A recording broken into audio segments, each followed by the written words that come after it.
Fala, torcedor vascaíno, tudo bem? Sejam muito bem-vindos ao nosso canal. Hoje tivemos aí um jogaço em São Januário pela Copa do Brasil, Vasco e Botafogo. O confronto terminou 1-1, né? Mas a gente que acompanhou o jogo viu que o Vasco jogou muito melhor e deveria ter saído com essa vitória. Não fosse, né, mais uma vez, uma atuação polêmica de Daronco. A gente já está acostumado com isso, né? Sempre prejudicando o Vasco.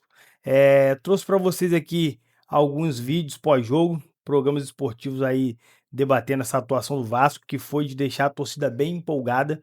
Afinal, o Vasco enfrentando o todo-poderoso Botafogo, pressionou e deveria ter saído com a vitória, o que deixa os torcedores com bastante confiança para avançar no próximo jogo para as semifinais da Copa do Brasil. Da sua torcida, a vaga na próxima fase, ou não, Alex? Boa noite. Boa noite, Felipe, Cadu Mansa, todo mundo que está em casa.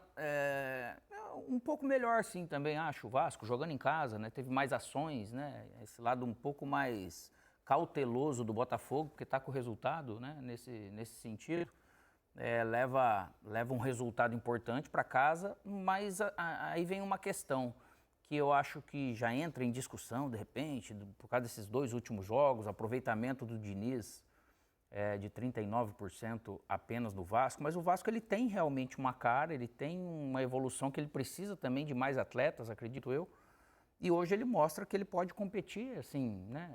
A gente nunca sabe ao longo do tempo, porque na repetição para aquilo que o Vasco tem, de opções para o treinador, às vezes pode ser que falte resultado realmente, mas eu acho que o Diniz ele acrescenta muito ainda para esse Vasco, e vai ser um jogo interessante, né, no Newton Santos, né, para a gente poder ver o que esse Vasco, que às vezes ele precisa de repetição, o que de repente falta, né, cara?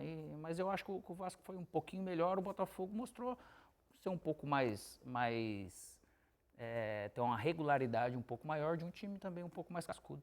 É isso. Vamos começar então a conversar sobre esse jogo lá, direto de São Januário. Vamos voltar aqui ao Sport TV. Agora já dentro do Troca de Passes, o Guga Villani, Lédio Carmona, o intrépido, e Richarlison, o dançarino. É isso. Tudo bem, meus amigos? Boa noite. Bem-vindos ao Troca de Passes. O Mansur aqui foi meio cauteloso ao dizer sobre a qualidade dos jogos, eu concordo com ele, mas eu acho que tivemos 3 bons jogos. Vocês não conseguiram ver o jogo do Corinthians, evidentemente, porque estavam no ar na transmissão deste bom Vasco e Botafogo, mas foi um jogo divertido de assistir esse clássico aí em São Januário hoje. Tô muito animado para essa bela quarta-feira de Copa do Brasil. Guga, bem-vindo, amigo.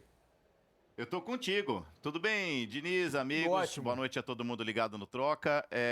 Com intensidade, com marcação alta, os times estrategicamente foram muito bem, né? Cada um tentando anular o adversário, sem muito espaço para jogar. Ainda assim tivemos uma bola no travessão do Vasco, boas defesas, um gol para cada lado. Se não espetacular, eu tô contigo. Acho que o jogo foi bom. Eu não sei o que pensam os amigos. Boa noite. Boa noite, amigos. Felipe, Alex, Mansur. Eu acho que o jogo foi bom. O jogo foi bom e teve até um lado surpreendente. Foi a boa atuação do Vasco, né? Uma atuação convincente. Aí, evidentemente que o torcedor fica meio inseguro, porque foi muito bem contra o Santos, depois de engolou. Hoje volta a jogar, fazer um bom jogo, um bom clássico contra o Botafogo, com mais intensidade, com mais força. Dominou o jogo em alguns momentos, em outros, como o Mansur e o Alex disseram, o Botafogo foi melhor. O resultado, acho que foi relativamente justo. Acho que o Vasco, em alguns momentos, foi mais momentos do jogo, em mais etapas do jogo, foi superior ao Botafogo, mas enfim, foi um resultado justo e o Vasco fica com esperança de conseguir competir contra o Botafogo. Acho que o Botafogo poderia ter jogado mais, tem elenco para isso, tem mão de obra para isso, tem potencial para isso, foi conservador, concordo com o Mansur, e o Vasco foi surpreendente. Eu acho que a grande notícia para a torcida do Vasco, além da atuação, foi atuações individuais. O Barros, para mim, o melhor jogador em campo, menino que vem de 2 empréstimos, meio inexplicáveis para o Amazonas e para o América Mineiro, porque ele era titular quando saiu do time e depois foi emprestado. E o Jair, que há muito tempo não jogava tão bem assim, na minha opinião, fez um ótimo jogo. De resto, estou com o Felipe. Acho que foi um bom clássico em São Januário. Richarlison, a impressão que eu tenho, eu concordo, o Botafogo é melhor que o Vasco. Aliás, os números apontam isso, né? São 45 milhões de reais na temporada do Vasco em reforços e mais de 700 milhões de reais de reforços na temporada do Botafogo. Acontece que eu tenho a impressão, não sei se é a sua, que o Botafogo está se remontando. Tem muita gente talentosa ainda para se adaptar. Não vou nem falar dos que estão chegando. Por exemplo, o Montoro, que já chegou, já está rodando. Ele tem lances, né, de bons momentos como atleta importante que vai ser, mas não tem estabilidade. E muita gente importante, muita gente campeã foi embora. Talvez isso equilibre mais as forças entre Vasco e Botafogo neste momento. É isso aí, Guga. Boa noite, meninos. Boa noite a todos que nos assistem.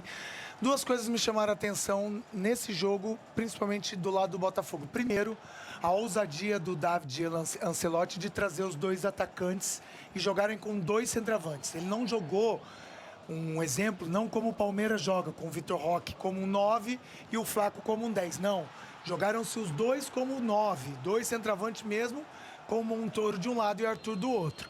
A outra coisa que me chamou a atenção no Botafogo foi que aproveitou, né, que o Vasco não entendeu essa formação inicial e teve a possibilidade de fazer logo no comecinho com 2 minutos e logo na sequência fez o gol de cabeça, quase com uma jogada parecida.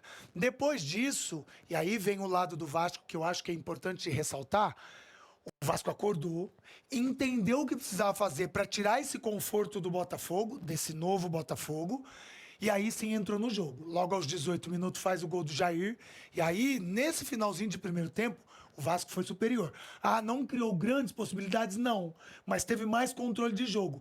E aí entra aquilo que a gente falou na transmissão. Conexões importantes. Jair muito próximo de Coutinho, muito próximo de Nuno, muito próximo de Pinton, muito próximo de Verratti. Isso foi a temática e a dinâmica do Vasco nesse primeiro tempo. No segundo tempo, o Vasco, você falou muito bem, logo no início do jogo, do segundo tempo, poderia ter feito 2-1. Uma bola na trave, uma grande defesa do John, uma pressão, né? E o Botafogo, sim, mais conservador, e aí entra sua sacada. Muitos jogadores chegando, o desenvolvimento de meio campo ainda com Danilo e Marlon falta, porque a gente está acostumado a ver Gregory e Danilo, ou Gregory e Marlon, que era muito firme. A entrada do Savarino dá um peso diferente, porque volta, exatamente, volta aquilo que é normal do Botafogo, esse meia de ligação, e aí você começa a ter alguns gásinhos diferentes. O próprio Pantaleão é novo, mas ele tem encaixado naturalmente com esse time do Botafogo, porque do lado tem um jogador que vive um grande momento, que é o Alexander Barbosa. Dito isso, além dos jogadores chegando, é uma nova dinâmica de um treinador que está chegando agora também. Então tem isso, tem mais essa observação. Então é tudo muito novo. E uma outra coisa que eu acho que é importante para esse Botafogo, mais conservador no jogo de hoje, ainda está sentindo a eliminação na Copa Libertadores da América, porque sabe que perdeu a chance de chegar a umas quartas de final, porque era muito melhor tecnicamente do que a LDU. E tem um detalhe, entre tantos, né, Diniz? Depois desse jogo do dia 11, ou seja, depois da data FIFA, não na semana que vem, na outra, os times só vão voltar à Copa do Brasil em dezembro, ou outubro, né? Em dezembro, com as semifinais e finais. Quer dizer, é tão importante para o Botafogo ganhar a classificação por si só e tempo também para maturar, para azeitar esse time de tantos bons e jovens jogadores.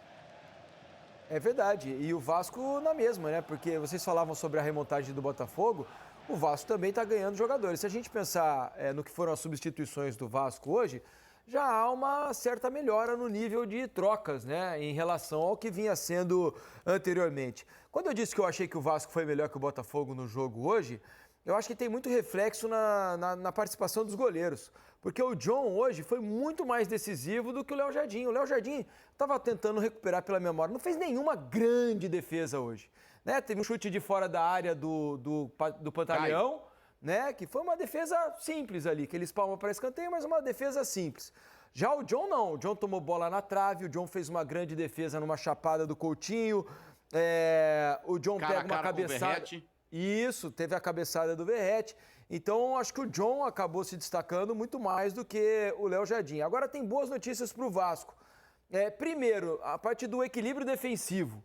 né? Porque o Vasco vinha muito desequilibrado defensivamente. Hoje, diante de um bom Botafogo, que não jogou também, concordo com os amigos, se mostrou mais seguro, talvez pela atuação dos volantes que conseguiram competir contra Marlon Freitas e Danilo, por exemplo, que não é simples. Então, acho que o torcedor do Vasco sai com mais boas sensações, até mesmo do que ele imaginava, não? Esse espaço até o segundo jogo é tempo para Robert Renan, Matheus França ganharem fisicamente também. Andrés Gomes. E estarem à disposição, por exemplo. O que pareceu para vocês essas mudanças, essa cara do Vasco, né? Não dá para dizer que é uma nova cara, porque o Vasco oscila como a maior parte dos times brasileiros, mas que pelo jogo de hoje talvez tenha dado um pouco mais de esperança para o torcedor. Cara, eu vou rolar essa bola para os comentaristas porque eu já desisti do Vasco. Quando você acha que o jogo do CSA vai ser a base para sequência, até vem um bom jogo contra o Santos e muito fora da curva. Mas depois é isso, é um time meio vagalume, vai, não vai, agora vai, não foi, enfim. Eu não concordo só com a questão defensiva. Eu acho que defensivamente hoje o Vasco voltou a errar muito por cima no jogo aéreo do Botafogo. Mas nos dois primeiros lances só, né, Led? É que o Botafogo depois parou de cruzar também, né? O time melhorou na marcação e evitou os cruzamentos. Mas quando foi bola por cima, Felipe, a defesa errou muito. Ainda acho que errou. Só pontuando uma informação, o Vasco já contratou o Robert Renan e essa noite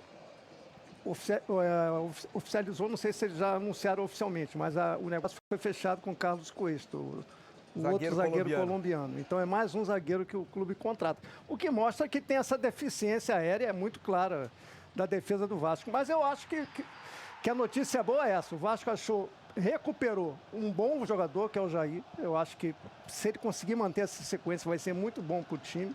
O Barros é um ótimo primeiro volante, é inexplicável não ter ficado esse tempo todo fora do clube, um clube com muita dificuldade nessa posição. E do meio para frente, eu acho que fez um bom jogo, como já havia feito em momentos pontuais da temporada, como contra o Santos e contra o São Paulo. Eu acho que são boas notícias. Agora, estou com buga. Não dá para confiar totalmente. O time tem que ter uma sequência convincente. Por enquanto, foi mais um jogo bom. Lédio, Richarlison, amigos do Troca, vocês ficam a partir de agora com o David Ancelotti, o técnico do Botafogo. Um forte abraço. Torcedor Cruz Maltino, esse é o vídeo. Esse é o vídeo que eu trouxe para vocês. No final das contas, ficou aquele empate com um gostinho de derrota. Afinal, deveria ter saído com a vitória. Não reflete, esse empate não reflete o que foi o jogo, o que o Vasco representou em campo, mas isso acontece. O time merece elogio pela postura e tenho certeza que vai estar brigando na próxima partida para avançar de fase. Peço vocês mais uma vez, inscreva-se no canal, né? Curtam aí bastante esse vídeo para ajudar a gente e comenta aí se vocês estão de acordo com a decisão do Daronco de não marcar esse pênalti. Valeu? Até o próximo vídeo. Falou!